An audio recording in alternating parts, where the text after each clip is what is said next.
గదిలో పెట్టి కొడితే పిల్లైనా పులిలా ఎదురు తిరుగుతుందంటారు. అదే పులిలాంటి భారతీయ విద్యార్థుల్ని ఏడిపించుకు తింటే ఏం చేస్తారు? ఇప్పుడు అమెరికా వాస్తవంగా ఇదివరకు స్లాట్స్ దొరికేవి కాదు. అమెరికాలో మనం చదువుకోవడానికి సంబంధించినటువంటి అడ్మిషన్స్ అక్కడ ఓకే చేసుకునే వీసాలు వీటి ఇంటర్వ్యూలకి స్లాట్స్ దొరికేవి కాదు.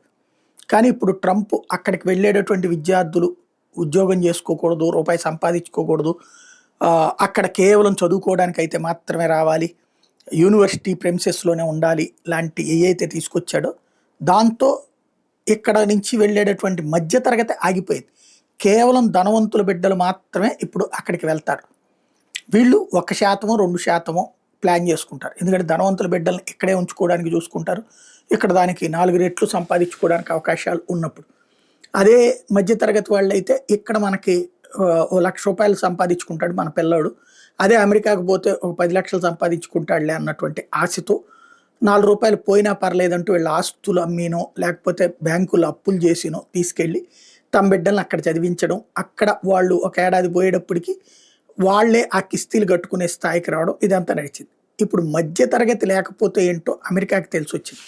తాజాగా అమెరికాకి సంబంధించినటువంటి రాయబార కార్యాలయమే భారత్లోని కాన్సులేట్లో వేల విద్యార్థి వీసా F1 అపాయింట్మెంట్ స్లాట్లు అందుబాటులో ఉన్నాయంటూ స్వయంగా రాయబార కార్యాలయం చెప్పుకోవాల్సి వచ్చింది. వివరాలకు సంబంధించిన వెబ్ పేజీని తన ఎక్స్ ఖాతాలో షేర్ చేసింది.